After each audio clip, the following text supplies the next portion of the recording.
Hello everyone, good morning. Career point में आपका स्वागत है। मैं विवेक डोभाल और आज जो है हम उत्तराखंड की जीएस के पार्ट 4 के बारे में बात करेंगे।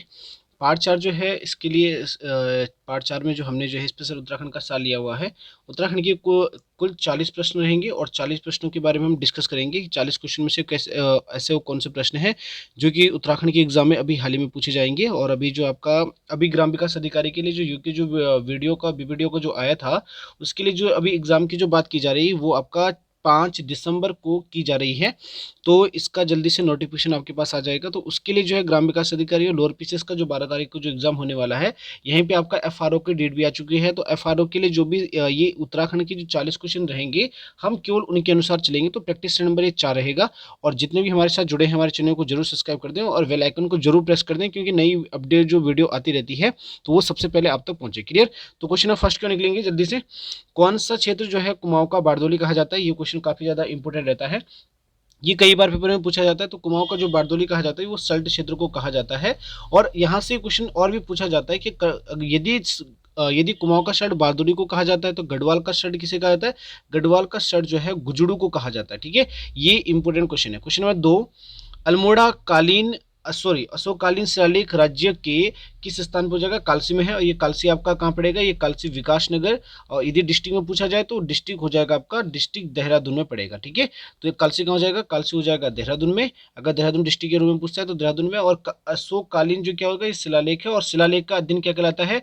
एपीग्राफी। पिछली बार जो का FAFRO के पेपर में, फॉरेस्ट के पेपर में जो है ये पूछा गया था कि शिलालेखों का अध्ययन क्या कहलाता है? एपिग्राफी कहलाता है। और इसकी जो लिपि हो जाएगी, लिपि कौन सी? इसकी पाली भाषा में लिखा गया ये, और प्राकृत इसकी हो जाएगी। ठीक है, नेक्स्ट क्वेश्चन। क्वेश्चन 3, कालिदास ने अभिज्ञान शाकुंतलम की रचना पौड़ी स्थित गणवाश्रम में की थी। यह किस नदी के तट पे है? तो आपको पता होगा कि ये माली नदी के तट पे है। और ये बात कहाँ की जा रही है? पौड़ी की। तो आपको यहाँ से 2-3 टाइप के क्वेश्चन तैयार हो गए होंगे। एक आपका कि क्या हो जाएगा कि अभिज्ञान शाकुंतलम को कहाँ लिखा गया था? कण्वाश्रम में लिखा गया था। अभिज्ञान शाकुंतलम का संबंध किस हो जाएगा? कालिदास से हो जाएगा। नदी कौन सी है? माली नदी है। और जिला कौन सा है? पौड़ी गढ़वाल। तो इस टाइप से आपको क्या करना है, अपने क्वेश्चन को जो याद करना है। क्वेश्चन नंबर 4, कुमाऊं में गोरखा शासन कब स्थापित किया गया था? 1790 में युद्ध हुआ था। तो इनके 1790 में जो है कुमाऊं में जो है गोरखाओं का शासन हो गया था। और आपको पता होना चाहिए कि गोरखाओं का जो प्रमुख हथियार था खुंखरी। क्या हो जाएगा? खुंखरी जो हो जाएगा। खुंखरी जो है वो गोरखाओं का प्रसिद्ध हथियार था या प्रमुख हथियार मान सकते हैं हम लोग। ठीक है, उसके बाद जो है गोरखा शासन 1790 में इन्होंने कुमाऊं को आधिपत्य कर लिया था। और वर्ष 1804 में इन्होंने जो है गढ़वाल पर क्या कर लिया था? अधिकार कर लिया था। ये क्वेश्चन इंपोर्टेंट है। नेक्स्ट क्वेश्चन नंबर 5, विशेष रूप से किस देवता से कटारमल मंदिर संबंधित है? सूर्य मंदिर से हो जाएगा। ये कटारमल का संबंध कहाँ से हो जाएगा? कटारमल जो है आपका अल्मोड़ा में है। कटारमल कहाँ पड़ेगा? कटारमल अल्मोड़ा में है। और यहाँ पे अगर देखा जाए, अगर राष्ट्रीय स्तर पे देखा जाए, आपने सुना होगा कोणार्क का सूर्य मंदिर है ना। कोणार्क का जो सूर्य मंदिर है, इसका संबंध कहाँ से हो जाएगा? ये ओडिशा से इसका संबंध हो जाएगा। ठीक है, ये इंपोर्टेंट पॉइंट रहेगा। नेक्स्ट क्वेश्चन नंबर 6, किस मुगल शाहजादा ने श्रीनगर में क्या लिया? श्रीनगर में आश्रय था, सुलेमान सिको ने लिया था। और सुलेमान सिकोह का जो संबंध है, ये क्या हो जाएगा? ये मुगल वंश का शासक था। ठीक है, ये मुगल वंश के शासक था। और बोल सकते हैं कि इसने क्या है, और ये क्या हो जाएगा आपका? सुलेमान सिकोह का सही आंसर हो जाएगा। ठीक है, next question number 7, Tehri Garhwal में ढाढक आंदोलन जो हुआ था, ढाढक आंदोलन का संबंध किससे हो जाएगा? ढाढक आंदोलन का संबंध मजदूरों से हो जाएगा। ये पेपर में कई बार पूछा जाता है बेटा, ये इंपोर्टेंट है, इसको आप आगे से इंपोर्टेंट कर देना। ढाढक आंदोलन का संबंध किससे हो जाएगा? टिहरी गढ़वाल से हो जाएगा। और टिहरी के साथ साथ किससे रिलेटेड है? ये मजदूरों से भी संबंधित है। ठीक है, नेक्स्ट क्वेश्चन नंबर 8, टिहरी में डोला पालकी आंदोलन, ये डोला पालकी है। डोला पालकी आंदोलन के प्रणेता कौन है? तो डोला पालकी आंदोलन बहुत पूछा जाता है, इनका किस हो जाएगा? शिल्पकारों से हो जाएगा। शिल्पकार से आप समझते होंगे है ना, जो क्या होता है, इन्हें गढ़वाली भाषा में अलग अलग नाम से कहा गया। जैसे हम कभी कभार हम किसी को मिस्त्री भी कह सकते हैं। शिल्पकार मतलब जो बनाने वाला होता है, घर मकान इत्यादि बनाने वाला होता है, उसे कहा जाता है शिल्पकार। ठीक है, और डोला पालकी आंदोलन के जो प्रणेता कौन है? जयानंद भारती हो जाएंगे।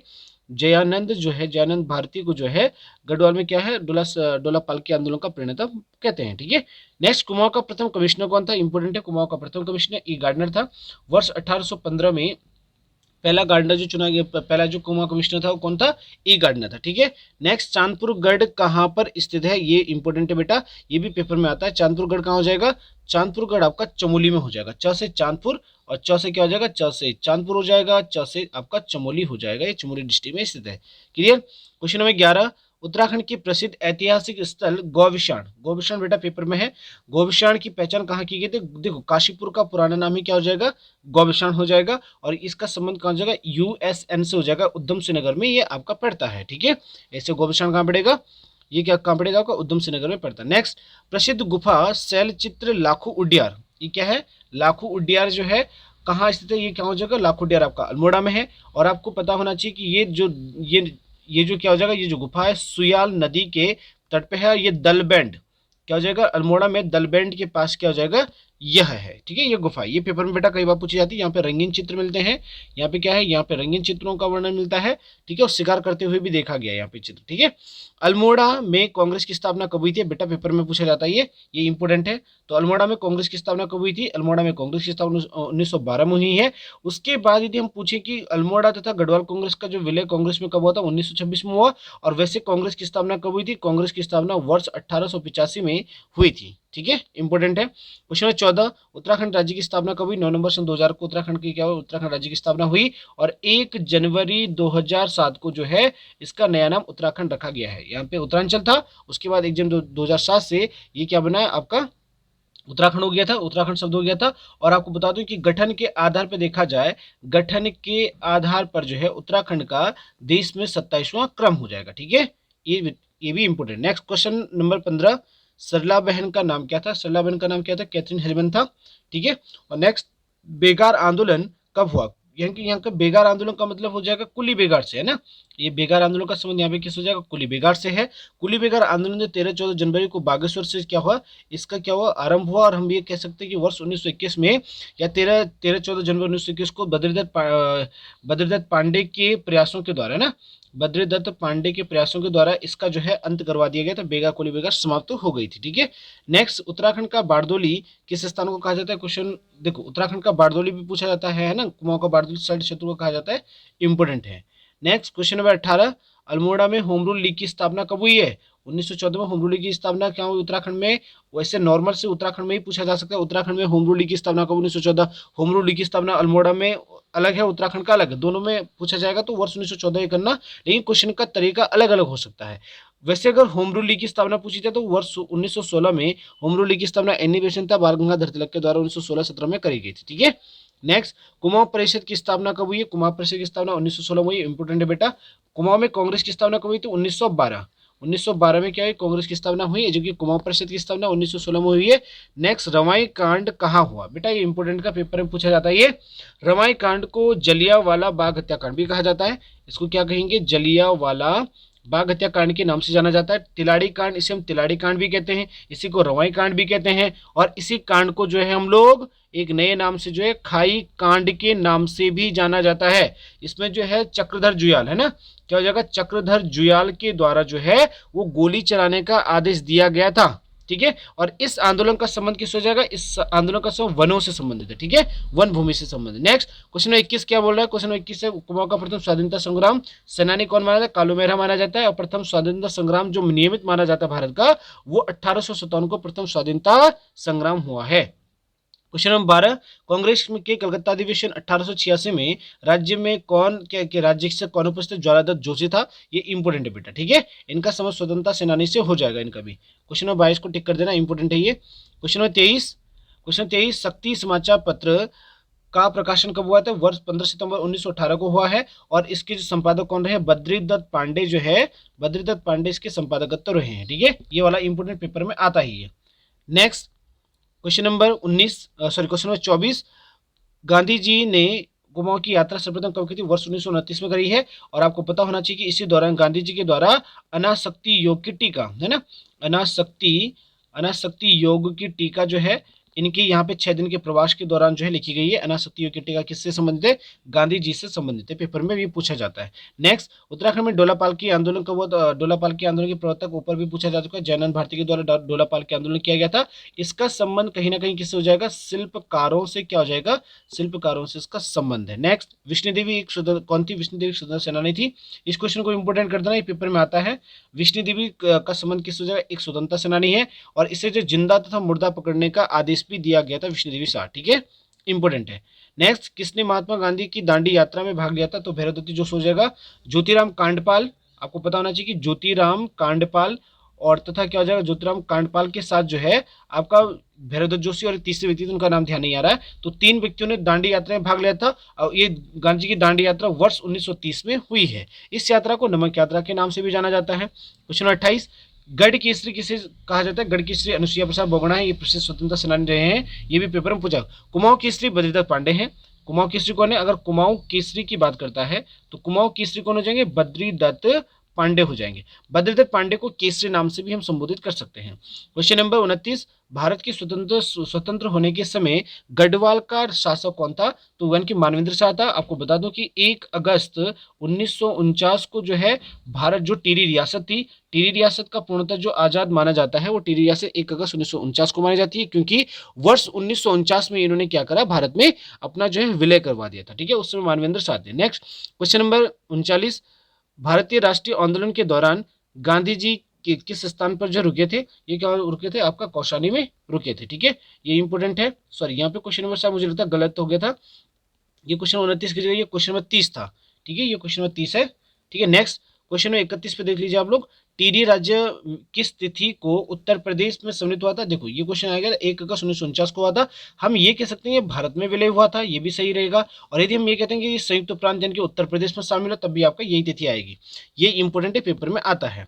नेक्स्ट, कार्तिकपुर, क्वेश्चन नंबर 32, कार्तिकपुर शासकों के समय जो है उत्तराखंड के प्रसिद्ध संत सन्यासी का आगमन हुआ था, शंकराचार्य जी का हुआ है। और 820 में इन्होंने जो है केदारनाथ में क्या करता? अपना देह त्याग किया था। शंकराचार्य केदारनाथ जो आपने देखा, केदारनाथ जो ज्योतिर्लिंग है उसको स्थापित करने का श्रेय भी किसको जाता है? शंकराचार्य जी को जाता है। क्वेश्चन नंबर 33, गांव की ग्राम प्रधान मुखिया नियुक्ति प्रणाली किसके द्वारा की? चंद्रवंशों के द्वारा जो है, चंद्रवंशों के द्वारा जो ग्राम प्रधान की नियुक्ति जो है इनके द्वारा करवाई गई है। ये पेपर में आएगा, ये आर्ट एंड कल्चर के क्वेश्चन की तरफ जाता है, तो ये पेपर में अवश्य पूछा जाएगा कि चंद्रवंश के द्वारा जो है, चंद्रवंश के द्वारा ग्राम प्रधान या मुखिया की नियुक्ति की गई है। ठीक है, नेक्स्ट क्वेश्चन नंबर 34, उत्तराखंड पर शासन करने वाले प्रथम कुणिंद्र समकालीन जो था वो ये जो कुणिंद समकालीन थे, जिस समय उत्तराखंड पर शासन करने वाली प्रथम राजनीतिक शक्ति कुणिंद, ये किसके समकालीन थे? हम बोल सकते हैं ये मौर्य वंश के क्या थे? समकालीन थे। नेक्स्ट, तपोवन में किसने तपस्या करी? लक्ष्मण जी के द्वारा की गई। ये तपोवन टिहरी वाला है बेटा, है ना, ये तपोवन कहाँ वाला? टिहरी वाला है। एक तपोवन आपका उत्तरकाशी में भी आता है, और एक तपोवन आपका कहाँ पे? देहरादून में भी शामिल है। तो इनकी अलग अलग जगह तपोवन है। ठीक है, नेक्स्ट, पाली भाषा के बहुत साहित्यों में उत्तराखंड के लिए हिमवंत शब्द का प्रयोग किया जाता है। ये पाली भाषा वाला जो है, तो इनके आप काल से इसका संबंध समझ सकते हैं। ठीक है, क्योंकि ये पाली भाषा वाला कहा जाएगा, पाली भाषा से संबंधित जो है शिलालेख की बौद्ध स्तूप जो हो जाएगा, या अशोककालीन शिलालेख कहाँ हो जाएगा? कालसे में पड़ेगा। नेक्स्ट, आदि शंकराचार्य ने केदारनाथ तीर्थ में देह त्याग कब किया था? इनके 820 में किया था, मैंने अभी जस्ट ऊपर बताया था आपको। तो केदारनाथ धाम को बसाने का श्रेय भी किसको जाता है? शंकराचार्य जी को जाता है। क्वेश्चन 38, कुणिंद वंश का सबसे शक्तिशाली शासक कौन था? ये अमोधभूति बेटा, पेपर में कई बार पूछा जाता है, इसको आगे से इंपोर्टेंट कर देना। ये कई बार पेपर में आ चुका है कि सबसे शक्तिशाली शासक कौन था? अमोधभूति था कुणिंद वंश का। ठीक है, क्वेश्चन नंबर 39, दुष्यंत शाकुंतला के प्रेम प्रसंग का उल्लेख किससे जुड़ा? कण्वाश्रम से जुड़ा हुआ है। कण्वाश्रम में आपका मालिनी नदी के तट पे है, और ये मालिनी नदी कहाँ पड़ेगा? ये आपका पौड़ी में पड़ेगा। ठीक है, यहाँ पे। और अभिज्ञान शाकुंतलम की रचना जो है कालिदास के द्वारा भी कण्वाश्रम में किया गया था। ठीक है, नेक्स्ट क्वेश्चन नंबर 40 और अंतिम क्वेश्चन, वर्तमान में गढ़वाल हेतु गढ़वाल नाम जो आया है, देखो ये कब से आया? 1515 में आया है। जब क्या हुआ? 1515 में सबसे पहले जो है गढ़वाल शब्द का जो है प्रयोग पूर्णतः किया गया था। तो ये काफ़ी ज़्यादा इंपॉर्टेंट क्वेश्चन थे। तो आप लोगों से आग्रह है कि कृपया जो है हमारे चैनल को जरूर सब्सक्राइब कर दें, क्योंकि हम जो है इस प्रकार के क्वेश्चन जो है तैयार करते रहते हैं, जो कि आपके जीएस में जो है, पेपर में जो पूछे जाते हैं, यूके ट्रिपल एससी का जो एग्जाम होता है, कभी हम क्या करते हैं, कभी हम जीएस में पूरा हिस्ट्री, पॉलिटी, इकोनॉमी इस प्रकार के मतलब कंबाइंड सीरीज लेके आते हैं, कभी कभी हम पर्टिकुलर टॉपिक पे लेके आएंगे। तो उत्तराखंड का आज तो इतिहास हो गया, अब कल आपका जो नया पार्ट जो 5 रहेगा वो आपका कंबाइंड रहेगा। तो जितने सब हैं हम इस चैनल की लिंक को सभी के साथ शेयर करो, ताकि जो है अच्छा से अच्छा फीडबैक हमको मिलता रहे। ठीक है, तो आज के लिए इतना ही होगा।